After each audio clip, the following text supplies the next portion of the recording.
नमस्कार विद्यार्थी मित्र मैत्रिणींनो, करंट अफेअर्स बाय मेघाली या आपल्या यूट्यूब चॅनलवरती तुमचं मनपूर्वक स्वागत आहे.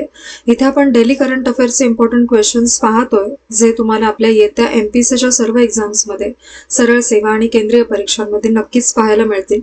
त्यामुळे आपल्या चॅनलवरती जर तुम्ही पहिल्यांदा आले असाल तर चॅनलला लाईक करा, जास्तीत जास्त विद्यार्थ्यांना आपला चॅनल शेअर करा, सबस्क्राईबही करा. आणि महत्त्वाची गोष्ट म्हणजे लेक्चर संपूर्ण पहा, यातला एकही प्रश्न स्किप करू नका. ठीक आहे, तर पाहूयात आजच्या म्हणजेच 20 जुलै 2026च्या चालू घडामोडी. प्रश्न पहिला, आंतरराष्ट्रीय बुद्धिबळ दिन दरवर्षी कधी साजरा केला जातो? तर या प्रश्नाचे योग्य उत्तर आहे पर्याय क्रमांक बी, 20 जुलै रोजी. महत्त्वाचे पॉइंट्स पहा. 20 जुलैला आंतरराष्ट्रीय बुद्धिबळ दिन असतो. हा दिवस स्वीडनने 1966 मध्ये सुरू केलाय आणि बुद्धिबळ दिन साजरा करण्याचा उद्देश म्हणजे जगभर बुद्धिबळाचा प्रसार करायचा करणे असा आहे. किंवा या व्यतिरिक्त 20 जुलैला आंतरराष्ट्रीय चंद्र दिन देखील असतो. हा दिवस अपोलो 11 मोहिमेला आणि माणसाच्या चंद्रावरती पहिलं पाऊल टाकण्याच्या ऐतिहासिक क्षणाला समर्पित आहे. ठीक आहे, 20 जुलै आंतरराष्ट्रीय चंद्र दिन. पुढील प्रश्न पहा. प्रश्न दुसरा, राष्ट्रीय अल्पसंख्याक आयोगाच्या अध्यक्षपदी कोणाची नियुक्ती करण्यात आली? तर या प्रश्नाचं योग्य उत्तर आहे पर्याय क्रमांक सी, हरजित सिंह ग्रेवाल यांची. महत्त्वाचे पॉइंट्स पहा. हरजित सिंह ग्रेवाल यांनी राष्ट्रीय अल्पसंख्याक आयोगाच्या अध्यक्षपदी 16 जुलै 2026 रोजी नियुक्ती झालेली आहे आणि नियुक्तीची अधिसूचना अल्पसंख्याक कार्य मंत्रालयाने जाहीर केली. राष्ट्रीय अल्पसंख्याक आयोग हा 1992च्या अधिसूचनेखाली स्थापन करण्यात आलेला आहे आणि आयोगाने आयोग ही एक वैधानिक संस्था आहे, म्हणजेच तो कायद्याने स्थापन केलेला आहे, पण घटनात्मक संस्था ही नाहीये. हे लक्षात ठेवा.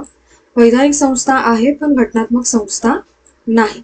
आणि हरजित सिंह ग्रेवाल यांचा कार्यकाळ पदभार स्वीकारल्यापासून 3 वर्षांचा असणार आहे. आणि हरजित सिंह ग्रेवाल हे पंजाबचे भाजपचे वरिष्ठ नेते आहेत, अशी त्यांची ओळख आहे. आणि राष्ट्रीय अल्पसंख्याक आयोग देशातील मुस्लिम, ख्रिश्चन, शीख, बौद्ध, पारशी आणि जैन या अधिसूचित अल्पसंख्याक समुदायांना संरक्षण पुरवतो. पुढील प्रश्न पहा. प्रश्न तिसरा, 72व्या राष्ट्रीय चित्रपट पुरस्कारांमध्ये सर्वोत्कृष्ट मराठी चित्रपटाचा पुरस्कार कोणत्या चित्रपटाला मिळाला आहे, असा प्रश्न आहे. योग्य उत्तर आहे याचं पर्याय क्रमांक डी, मुक्काम पोस्ट बोंबिलवाडी या चित्रपटाला. महत्त्वाचे पॉइंट्स पहा याचे. 18 जुलै 2026 रोजी नवी दिल्लीमध्ये 72व्या राष्ट्रीय चित्रपट पुरस्कारांची घोषणा झालेली आहे आणि मुक्काम पोस्ट बोंबिलवाडी या मराठी चित्रपटाला सर्वोत्कृष्ट मराठी चित्रपटाचा पुरस्कार मिळाला. आणि घरात गणपतीमधील नवसाची गौरी माझी या गाण्यासाठी अभय जोधपूरकर यांना सर्वोत्कृष्ट पुरुष पार्श्वगायनाचा राष्ट्रीय पुरस्कार देखील मिळालेला आहे. हमसफर या मराठी चित्रपटाला सर्वोत्कृष्ट लघुपटाचा राष्ट्रीय पुरस्कार मिळालाय आणि माहिती व प्रसारण मंत्रालयाच्या वतीने हे पुरस्कार जाहीर करण्यात आले आणि पुरस्कार मिळण्यासाठी फक्त 2024 मध्ये प्रमाणित चित्रपटांचा विचार केला गेलेला आहे. हे तीनही जे मराठी कॅटेगरीतल्या चित्रपट किंवा गायनासाठी जे काही मिळाले ते लक्षात ठेवा, जर आले तर तुम्हाला माहिती असले पाहिजेत म्हणून. ठीक आहे, पुढील प्रश्न पहा. प्रश्न चौथा, एक्सरसाइज पीच ब्लॅक 2026 बहुराष्ट्रीय हवाई युद्ध सरावाचे यजमान कोण आहेत? योग्य उत्तर आहे याचं पर्याय क्रमांक ए, रॉयल ऑस्ट्रेलियन हवाई दल. महत्वाचे पॉइंट्स पहा याचे. एक्सरसाइज पीच ब्लॅक 2026 हे एक मोठं बहुराष्ट्रीय हवाई युद्ध सराव आहे आणि रॉयल ऑस्ट्रेलियन हवाई दल या सरावाचं आयोजन करतं आणि ते ऑस्ट्रेलियामध्ये होत आहे. ठीक आहे, आणि हा जो सराव आहे तो 20 जुलै ते 7 ऑगस्ट या काळात होणार आहे आणि RAAF बेस डार्विन टिंडल या 3 ठिकाणी हा सराव रंगणार आहे. भारताकडून 120हून अधिक हवाई सैनिक सरावात भाग घेत आहेत आणि भारतीय राफेल विमाने एक्सरसाइज पीच ब्लॅकमध्ये पहिल्यांदाच सहभागी होणार आहेत.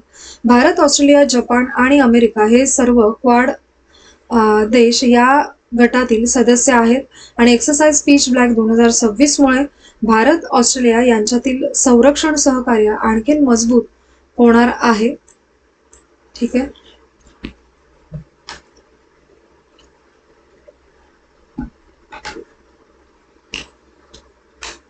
पुढील प्रश्न पहा. प्रश्न 5वा. भारताच्या युनेस्को जागतिक वारसा स्थळांवरील कायमस्वरूपी प्रदर्शनाचे उद्घाटन कोणत्या शहरात करण्यात आले? तर या प्रश्नाचं योग्य उत्तर आहे पर्याय क्रमांक बी, बाकू या शहरामध्ये. महत्वाचे पॉइंट्स पहा. अझरबैजानमधील भारतीय दूतावासाने भारताच्या युनेस्को जागतिक वारसा स्थळांवरील कायमस्वरूपी प्रदर्शनाचं बाकू येथे उद्घाटन केलं. हे प्रदर्शन दूतावासाच्या आवारात लावण्यात आलं होतं आणि याचं मुख्य उद्दिष्ट म्हणजे भारताच्या सांस्कृतिक आणि नैसर्गिक वारसा दाखवणं आणि भारत अझरबैजान संबंध आणखीन घट्ट करणं असं आहे. भारताचे राजदूत अभय कुमार आणि UN हॅबिटॅट अझरबैजानच्या ॲना सोवे यांनी हे प्रदर्शन संयुक्तपणे सुरू केलं होतं आणि प्रदर्शनामध्ये 2 प्रकारच्या म्हणजे सांस्कृतिक आणि नैसर्गिक वारसा स्थळांचा समावेश आहे. जागतिक पातळीवरती भारताच्या सांस्कृतिक वारसा पोहोचवण्याच्या दृष्टीने हे प्रदर्शन खूप महत्त्वाचं त्यामुळे ठरलेलं आहे. पुढील प्रश्न पहा. प्रश्न 6वा. NTA कोणत्या प्रकारच्या OMR शीट्सबाबत विद्यार्थी आणि पालकांना इशारा दिलेला आहे? असा प्रश्न आहे. NTA. तर या प्रश्नाचं योग्य उत्तर आहे पर्याय क्रमांक सी, बनावट किंवा AI निर्मित OMR शीट्स संबंधी. महत्वाचे पॉइंट्स पहा. NTA बनावट OMR शीट्स बाबत सावधगिरीचा इशारा दिलेला आहे आणि AI निर्मित OMR शीट्स सादर करू नये तसंच NTA स्पष्टपणे म्हणतंय आणि हा इशारा थेट विद्यार्थ्यांना आणि पालकांना आहे. पडताळणीसाठी दिलेल्या काही OMR शीट्स बनावट असल्याचं NTA आढळलं आहे आणि NTA सध्या या प्रकाराकडे नीट लक्ष ठेवतंय. बनावट OMR शीट्स दिल्यास गंभीर कारवाई होऊ शकते आणि NTA निवड प्रक्रियेची पारदर्शकता आणि विश्वासार्हता ठेवण्यावरती भर देण्यात येत आहे आणि बनावट OMR शीट्स विरोधातील हा इशारा परीक्षा व्यवस्थेतील पारदर्शकता मजबूत करण्यासाठी खूप महत्त्वाचा आहे. ठीक आहे. पुढील प्रश्न पहा. प्रश्न 7वा. युवा क्रांती दल या संघटनेचे संस्थापक कोण होते? तर याचे योग्य उत्तर आहे पर्याय क्रमांक बी, डॉक्टर कुमार सप्तर्षी. महत्वाचे पॉइंट्स पहा. डॉक्टर कुमार गणेश सप्तर्षी हे ज्येष्ठ समाजवादी विचारवंत होते आणि जुलै 2026 मध्ये पुण्यात त्यांचं निधन झालं म्हणून ही न्यूज घेतली आहे.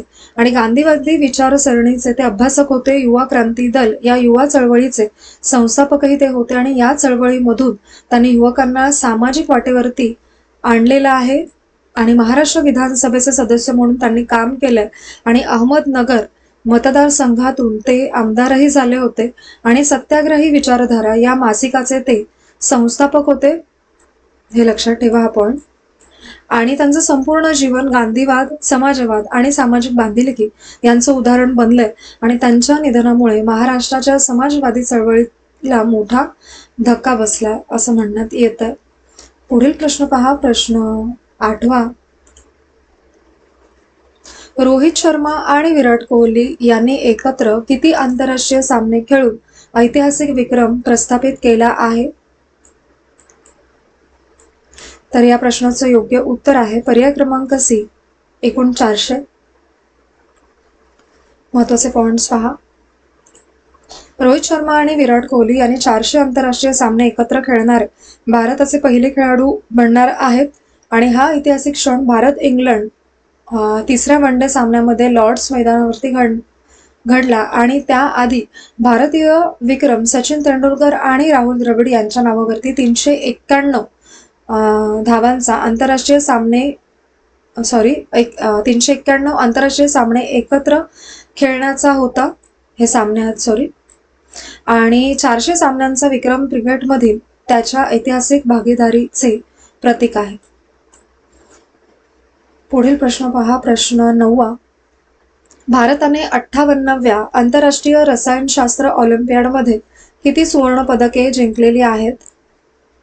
योग्य उत्तर आहे पर्याय क्रमांक सी, एकूण 4. महत्वाचे पॉइंट्स पहा.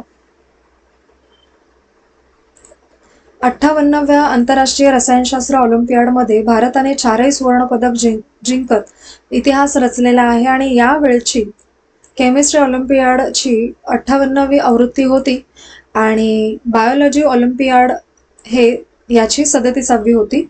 2 प्रकारच्याही झालेल्या आहेत, हे लक्षात ठेवा. 37वा इंटरनॅशनल बायोलॉजी ऑलिम्पियाड लिथुआनियाच्या विल्सियन या राजधानीत झाला, हे लक्षात घ्या. Molecular biology, biochemistry, animal physiology, animal morphology and systematics आणि प्लांट कम्प्युटेशनल बायोलॉजी या विषयांमध्ये भारतीय संघाने विशेष प्रावीण्य मिळवले. साधारण या विषयांमध्ये प्रोजेक्ट्स असतील किंवा होते, हे लक्षात घ्या. आणि आंतरराष्ट्रीय ऑलिम्पियाड या विज्ञानातील अत्यंत प्रतिष्ठित जागतिक स्पर्धा आहे, हे देखील लक्षात घ्या. पुढील प्रश्न 10वा. V.S. रथनवेल भारताचे कितवे बुद्धिबळ ग्रँडमास्टर ठरले आहेत? योग्य उत्तर आहे पर्याय क्रमांक बी, 99. महत्वाचे पॉइंट्स पहा. V.S. रथनवेल हे भारताचे 99वे बुद्धिबळ ग्रँडमास्टर झालेले आहेत. त्यांनी 2500 ELO रेटिंग पूर्ण करत ग्रँडमास्टर किताब मिळवला आणि हा माइलस्टोन त्यांनी Guwahati smart city international open 2026 स्पर्धेमध्ये गाठला. आणि गुवाहाटी हे आसाममधील एक मोठं शहर आहे आणि रतनवेल यांनी 2022 मध्ये 3 GM नॉर्स मिळवून ठेवले होते. आणि रतनवेल हे कोइंबतूर तमिळनाडूचे रहिवासी आहेत आणि रतनवेल मूळचे शिक्षणाने मेकॅनिकल इंजिनियर आहेत, पण आता ते पूर्णवेळ बुद्धिबळपटू म्हणून खेळत आहेत. ठीक आहे. पुढील प्रश्न पहा, प्रश्न 11वा. PV सिंधू कोणती स्पर्धा जिंकणारी पहिली भारतीय ठरलेली आहे? तर योग्य उत्तर आहे पर्याय क्रमांक डी, जपान ओपन. महत्वाचे पॉइंट्स पहा. PV सिंधू जपान ओपन जिंकणारी पहिली भारतीय ठरलेली आहे. सिंधू ही भारताची आघाडीची महिला बॅडमिंटनपटू आहे आणि राष्ट्रपती द्रौपदी मुर्मू आणि उपराष्ट्रपती CP राधाकृष्ण दोघांनीही सिंधूचे सोशल मीडियावरती अभिनंदन केले आणि राष्ट्रपतींनी सिंधूंच्या विजयानंतर भारतीय बॅडमिंटनच्या इतिहासात हा मोठा टप्पा असल्याचं म्हटलं. आणि जपान ओपन ही एक प्रतिष्ठित आंतरराष्ट्रीय बॅडमिंटन स्पर्धा आहे. तिचं यश तरुणांना क्रीडा क्षेत्रामध्ये पुढे जाण्यास प्रेरणा देते. पुढील प्रश्न पहा, प्रश्न 12वा आणि आजचा आपला शेवटचा प्रश्न. श्रावणी कृष्णा कुदळेने नीट UG 2026 मध्ये किती गुण मिळवलेले आहेत? योग्य उत्तर आहे याचा पर्याय क्रमांक बी, 710 इतके गुण मिळवलेत.